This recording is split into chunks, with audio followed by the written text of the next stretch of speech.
Alrighty then, let's see what we got going on here. Since this stupid intro is out of the way, is this thing even working? Hold on, let me try something. There we go. Nice and generic.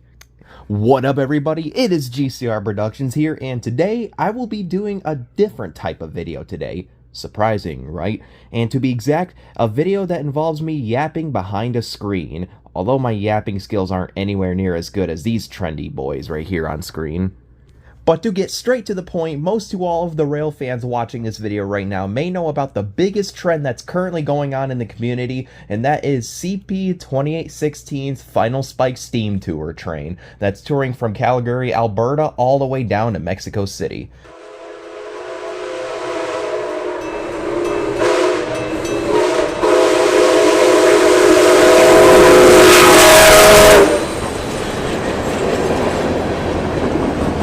And as you all may have seen in my previous video, me and a good friend of mine, Ryan, had the opportunity of seeing it and chasing this wonderful train from where it left in Bensenville, Illinois, all the way to where it was going to stay the night in Davenport, Iowa.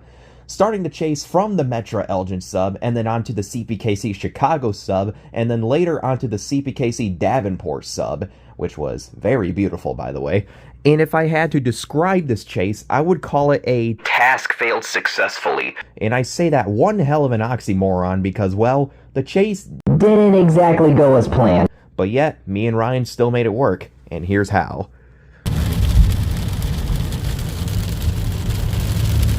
So to start off this rocky story, me and Ryan got up on the morning of May 9th at 6 o'clock a.m. sharp and headed out from our hotel near Homewood that we were staying at the time to bolt right over to the metro station in Bensenville.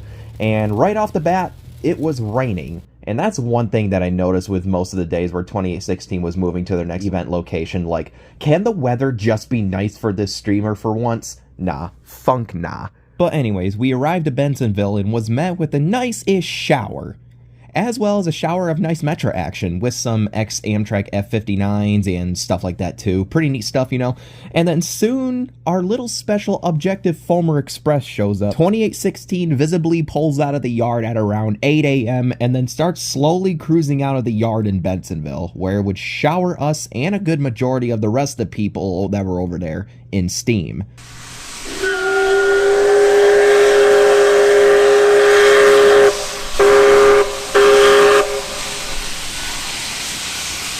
And yeah, there was quite a lot of people, and we could see nobody after it passed us like that.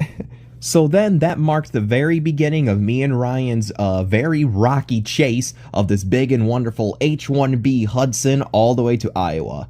So then we started driving, and I decided to skip out on catching it at this diamond railroad crossing here in Bartlett, because I said screw it, there's too much traffic in the city, so let's go straight to the countryside, shall we? Which, mind you, was 46 miles away from Bensenville. So we resorted to going to this crossing in Hampshire on Walker Road, which had a signal for us to keep an eye out for, and a rather neat high-wide-low defect detector nearby. CP detector. Mile 53.0, Chicago 52 degrees. Axle 103, no alarms. Link 1519, mile 53.0 out. 53.0, no defect. CP 2816, west out. And even though this crossing was basically in the middle of butt funk nowhere, it was still packed with like 15 other people at least.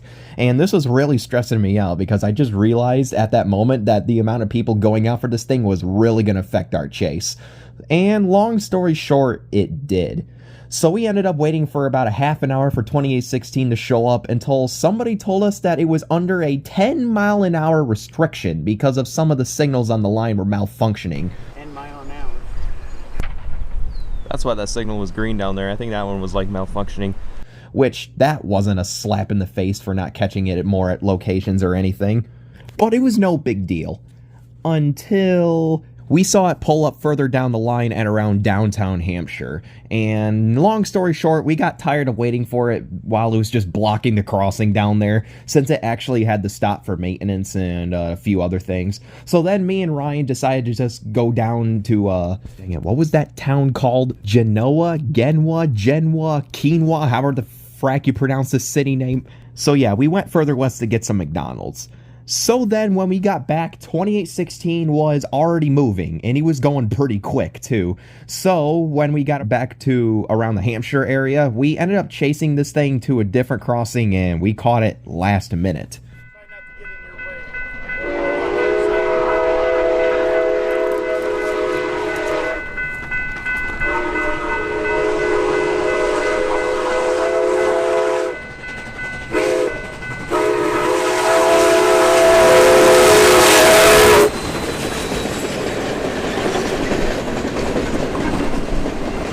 And after that absolute hot garbo of a shot, we got back onto the road and start hauling butt to our next location because the train was also hauling butt. But then problems started showing up. We got stuck behind a huge line of cars, like a mile long, like whether if it was regular traffic or other rail fans. And we also got held up by foamers running in the road, and not one, but two oversized load trucks that were also holding up traffic. Like, they were just taking an eternity to turn left, or actually not even turning left, turning right. And there was like cops around and stuff. Like, gosh, I never hated oversized load trucks more than I ever did during those moments. We tried going on the interstate and many different routes to go to our another location miles and miles away from our next. And I was doing this because at this point in time, 2816 was somehow already in Byron. So I started to lose hope. But then it ended up stopping in Byron, all because it hit a good-sized tree branch that also got wedged underneath its wheels, I believe. So that gave me and Ryan a huge advantage since it was stopped there for like a half an hour. And we were passing Byron at the time when we got that news, so that was still really good. So then we went to this crossing that was once again in the middle of nowhere, located on this narrow dirt road in Shannon called Fork Creek Road. But this time, no one was here, which was very surprising. Well, one person did show up over there, but still. So we caught it there, got an okay shot because it was narrow and banky and stuff, and then we chased it to this bridge near this town called, I kid you not, Wacker, Illinois. Nobody take that to the comments, please. But yeah, then we caught it there, and that was our last time catching it in Illinois. So then we arrived to Sabula, Iowa, to catch it on this big, beautiful bridge that stretched all the way across the Mississippi River between the two borders and whatnot. And man, I did expect a group of people to be there for it, but no. This time, a whole school of people took up half the spot at this forsaken town. Like, I swear, the population of Sabula quadrupled that day. It was so crowded. It was absolutely insane. I never seen anything like it. Like, it was like a whole concert or something. Like, quite possibly the quietest concert ever. But, oh well. Judging from other people's experiences, that's probably normal when something special is coming on the Davenport sub. But yeah, me and Ryan waited for about a half an hour for it to arrive because it had to go through a yard, and rain that over there gotten worse, and so did the wind, probably because we were by a body of water, which was a whole lot of bullshit. So then it came, and we surprisingly still managed to catch it there with some pretty clear footage despite of all the people and the rain there. Although luck still wasn't very good on my side because the wind destroyed my $16 Walmart umbrella, and my $25 tripod from Target also gave out almost. But it's whatever. The consequences of buying cheap stuff, right? So then after that, we rushed to Comanche, Iowa, to this beautiful crossing right by the Mississippi River at a boat launch to catch it, and which this spot also made me nervous because of the amount of people that were showing up at last minute, as well as the CPKC police who was at like every crossing. I guess that they were there to make sure the dang thing won't derail or something. But thankfully the cops and the people there were all very chill. Like, this time they didn't run out in front of our shots or just being a complete a-hole to us or told us to leave or whatever else, you know. So yeah, after I went through there, me and Ryan and started chasing it to our final location around Davenport, Iowa. And surprise, surprise, more problems showed up. Even though I've done some pacing myself, stop pacing him. We're running behind because of you fucking scozos who keep pacing him. Gosh, mother fucking damn it. Ah. And yeah, just by watching that video, you guys already know the problem here. Pacers. Yes, pacing is fun and all, but if you pace a train knowing that the train is special as hell and there's like 80 more people who are trying to chase it and beat it to the next location anywhere, I hope your pillow is hot on both sides when you sleep. And since the tracks here went parallel to this road for basically the whole way to Davenport, I was raging really hard over the traffic that shouldn't exist in the first place. I mean, who wouldn't?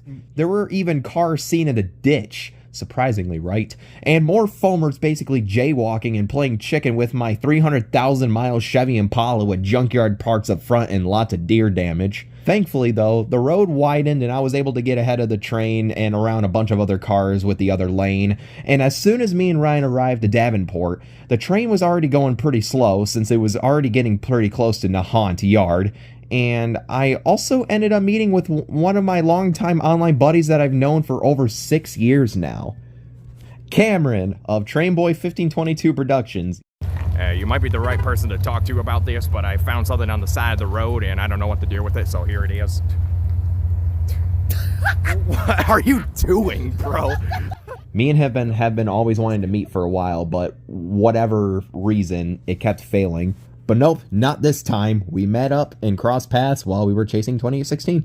So that was quite nice and dandy, and also especially at this point, it had stopped raining, finally, and after me and Ryan caught 2016 crawling through the baseball field area of Davenport, you know, that bridge crossing, we then drove over to Nahant Yard to watch it pull in, and just like Sabula, school of people everywhere. And since I didn't have much time left over and I wanted to see what else was in the yard, I filmed it one last time on my old beat up cell phone and said goodbye to Cameron, and yeah, that was pretty much it. So after that, me and Ryan saw this pretty cool lash up and a KCS Jeep in Nahant Yard, which was pretty neat, and then we drove all the way to Rochelle, Illinois to railfan and chill for the rest of the night. And to also record this definitely hilarious live stream that y'all should check out the playback on if you missed out. So yeah, that was me and Ryan's CP 2816 and Chasin' review. It was pretty rocky in the beginning, but it did get better towards the end, despite of all the problems that were going down. But I'd say 8 locations isn't too bad for a 3-day traveler, and we still had fun in the end, which I think is what all matters. And I know this location update about 2016 is old news, because as of when this is uploaded, it's probably somewhere around Arkansas or Louisiana by now. But I just said womp womp and decided to document my personal experience about catching it and chasing it anyway, precisely of it coming out of Illinois and going into Iowa, by yours truly, a traveling rail fan from Mid-Eastern Michigan. But I guess with all that said, I think that's enough for today's video. If you guys enjoyed this kind of video, let me know down in the comments below and hit like and subscribe if you haven't already and enjoy my content. And I may make more of these videos about certain topics or whatever the funk. But for now, this is G.C.R. Productions, over and out. See y'all next time.